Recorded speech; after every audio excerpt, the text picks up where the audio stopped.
नमस्कार साथियों, स्वागत है आप सबका target classes with Harish sir में। आज हम हिंदी पैडागोजी से संबंधित प्रश्न लेके आए हैं। लास्ट सेशन में आपने 10 प्रश्न पढ़ा था, उसके आगे 10 प्रश्न आज देखेंगे। ठीक है, चलिए स्टार्ट करते हैं। सबसे पहले आप लोगों को बता दें, जो हमारे चैनल पर नए हैं वो चैनल को प्लीज़ सब्सक्राइब करके बेल आइकन को दबा दें, जिससे नए नोटिफिकेशन आपको प्राप्त हो सके। देखते हैं पहला प्रश्न आज का। पहला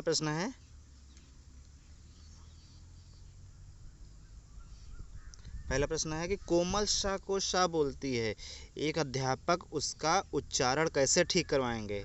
जो कोमल है वो सा को सा बोलती है, एक अध्यापक उसका उच्चारण कैसे ठीक करवाएंगे। तो ऑप्शन ए देखते हैं।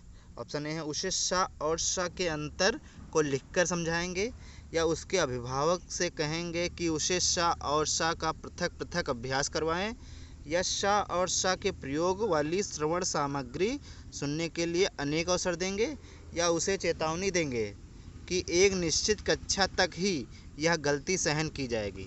तो इसमें आपका ऑप्शन कौन सा सही हो जाएगा? आपका ऑप्शन नंबर सी सही हो जाएगा कि श और श के प्रयोग वाली श्रवण सामग्री सुनने के अनेक अवसर देंगे, जिससे वो दोनों श में अंतर कर सके। ठीक है, नेक्स्ट क्वेश्चन देखते हैं। नेक्स्ट क्वेश्चन है कि भाषा अर्जन से तात्पर्य है। भाषा अर्जन से क्या तात्पर्य है? ऑप्शन ए देखते हैं कि किसी भी भाषा की लिपि की जानकारी, या किसी भी भाषा के व्याकरण की जानकारी, या परिवेश में मौजूद किसी भाषा को सहजता से ग्रहण करने की क्षमता, या ऑप्शन नंबर डी किसी भी भाषा के वर्णमाला की जानकारी। तो इसमें कौन सा ऑप्शन सही हो जाएगा? भाषा अर्जन से क्या तात्पर्य है? ऑप्शन नंबर सी आपका सही हो जाएगा कि परिवेश में मौजूद किसी भाषा को सहजता से ग्रहण करने की क्षमता भाषा अर्जन कहलाती है। ठीक है, आपका ऑप्शन नंबर सी सही हो जाएगा। नेक्स्ट क्वेश्चन देखते हैं कि भाषा शिक्षण में खेल का सर्वाधिक महत्वपूर्ण स्थान है, क्योंकि कि भाषा शिक्षण जो है उसमें खेल का बहुत ही महत्वपूर्ण योगदान है, क्योंकि ऑप्शन ए देखते हैं कि खेल भाषा को विस्तार देते हैं, या भाषा शिक्षक को कम श्रम करना पड़ता है, या खेल में आनंद आता है, या खेल में शारीरिक विकास होता है। तो इसमें कौन सा ऑप्शन सही हो जाएगा?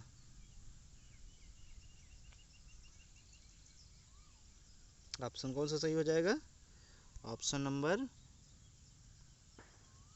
नंबर ए सही हो जाएगा आपका, कि खेल भाषा को विस्तार देते हैं। ठीक,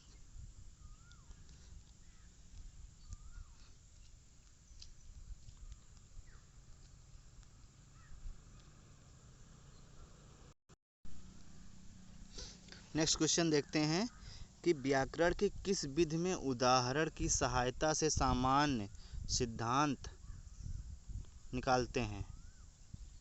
ठीक, कि व्याकरण की किस विधि में उदाहरण की सहायता से सामान्य सिद्धांत निकलते हैं। ऑप्शन ए है प्रयोग विधि में, या निगमन विधि में, या खेल विधि में, या आगमन विधि में। तो ऑप्शन नंबर डी आपका सही हो जाएगा कि आगमन विधि में। ठीक, उदाहरण की सहायता से सामान्य सिद्धांत निकालना, ये आगमन विधि है। उदाहरण के द्वारा सिद्धांत बनाना, ये आगमन विधि के अंतर्गत आता है। ठीक है, नेक्स्ट क्वेश्चन देखते हैं कि व्याकरण शिक्षण की वह पद्धति अपेक्षाकृत अधिक उचित है जिसमें, ऑप्शन ए देखते हैं, बच्चे उदाहरण से नियम की ओर जाते हैं, या बच्चे सूत्रों का प्रयोग करते हैं, या बच्चे नियम से उदाहरण की ओर जाते हैं, या बच्चे नियमों को कंठस्थ कर लेते हैं। क्या है आप कि व्याकरण शिक्षण की वह पद्धति अपेक्षाकृत अधिक उचित है जिसमें बच्चे, क्या ऑप्शन क्या है, कौन सा सही होगा? ऑप्शन नंबर ए आपका सही होगा कि बच्चे उदाहरण से नियम की ओर जाते हैं। ठीक, ऑप्शन ए सही हो जाएगा कि उदाहरण से, आप पहले उन्हें उदाहरण दीजिए, फिर उनसे नियम पूछ सकते हैं, जिससे उन्हें अधिक समझ में आएगा। ठीक, बच्चे उदाहरण से नियम की ओर जाते हैं। ठीक,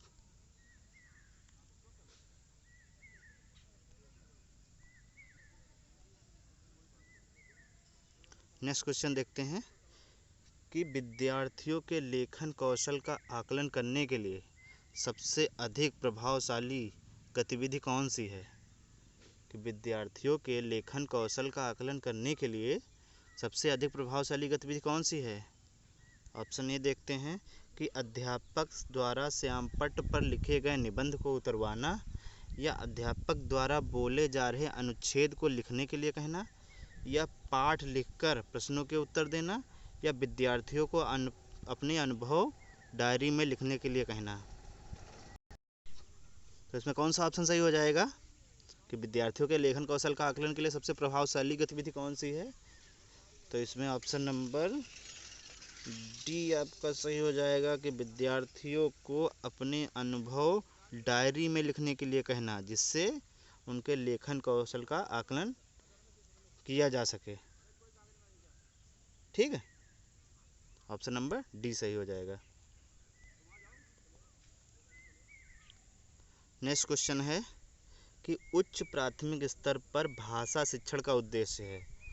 उच्च प्राथमिक स्तर पर भाषा शिक्षण का क्या उद्देश्य है। ऑप्शन ए देखते हैं भाषा के नियमों को कंठस्थ करना, या लिखित सामग्री के प्रति अपनी समझ बना पाना, या नवी लेखकों की कृतियों के नाम जानना, या विभिन्न साहित्यकारों का जीवन परिचय प्राप्त करना। तो इसमें कौन सा ऑप्शन सही हो जाएगा कि उच्च प्राथमिक स्तर पर भाषा शिक्षण का क्या उद्देश्य है। ऑप्शन नंबर बी आपका सही हो जाएगा कि लिखित सामग्री के प्रति अपनी समझ बना पाना। ऑप्शन नंबर बी सही होगा। ऑप्शन नंबर बी आपका सही हो जाएगा। ठीक है, नेक्स्ट क्वेश्चन है कि पाठ के अंत में अभ्यास और गतिविधियों का उद्देश्य नहीं है। जो पाठ के अंत में जो प्रश्न होते हैं और जो गतिविधियां होती हैं उनका क्या उद्देश्य नहीं है। ठीक है, प्रश्नों के उत्तर सरलता से याद करवाना, या ऑप्शन बी भाषा का विस्तार करना, या सृजनात्मकता का विकास करना, या बच्चों को अभिव्यक्ति के अवसर प्रदान करना। तो इसमें आपका कौन सा ऑप्शन नहीं होगा, बाकी तीन होंगे। ऑप्शन नंबर आपका बी नहीं होगा कि भाषा का विस्तार करना, ये कोई ज़रूरी नहीं कि प्रश्नों के उत्तर सरलता से याद करना ये उद्देश्य होता है, और सृजनात्मकता का विकास करना ये भी एक उद्देश्य होता है, और है बच्चों को अभिव्यक्ति के अवसर प्रदान करना ये भी एक उद्देश्य होता है। ठीक है, तो ऑप्शन नंबर बी आपका सही हो जाएगा कि भाषा का विस्तार करना ये आपका उद्देश्य नहीं होता है। ठीक है,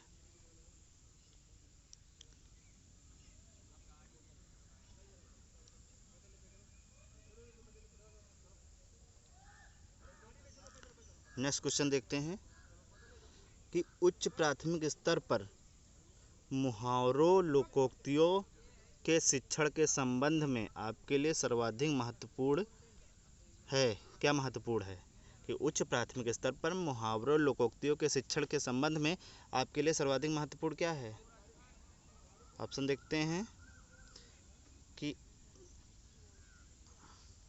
ऑप्शन ए देखते हैं कि अधिक से अधिक मुहावरे लोकोक्तियों के प्रयोग द्वारा भाषा को अलंकारिक बनाना, या मुहावरे लोकोक्तियों का अर्थ समझाने का प्रयत्न, या संदर्भानुसार मुहावरे लोकोक्तियों के प्रयोगों को समझना और उनका प्रयोग करना, या मुहावरे लोकोक्तियों का वाक्यों में प्रयोग करना। तो इसमें कौन सा ऑप्शन सही हो जाएगा। ऑप्शन कौन सा सही हो जाएगा, उच्च प्राथमिक स्तर पर मुहावरे लोकोक्तियों के शिक्षण के संबंध में सर्वाधिक महत्वपूर्ण क्या है। आपका ऑप्शन नंबर सी सही हो जाएगा, संदर्भानुसार मुहावरे लोकोक्तियों के प्रयोगों को समझना और उनका प्रयोग करना ये उच्च प्राथमिक स्तर में शिक्षण के संबंध में महत्वपूर्ण होता है। ठीक है,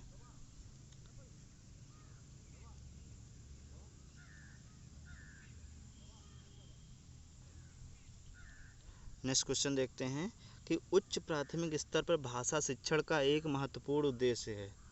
उच्च प्राथमिक स्तर पर भाषा शिक्षण का एक महत्वपूर्ण उद्देश्य है। ऑप्शन ए देखते हैं, भाषा की पाठ्य पुस्तक को पूर्ण कर देना, या छंद अलंकार आदि की समझ को दृढ़ करना, या पढ़ी गई सामग्री का विश्लेषण कर अपनी राय प्रकट करना, या कहानी कविता की रचना कर सकना। तो इसमें कौन सा ऑप्शन सही हो जाएगा? जो उच्च प्राथमिक स्तर पर है, भाषा शिक्षण का एक महत्वपूर्ण उद्देश्य कौन सा है? इसमें आपका ऑप्शन नंबर बी सही हो जाएगा कि छंद अलंकार आदि की समझ को दृढ़ करना।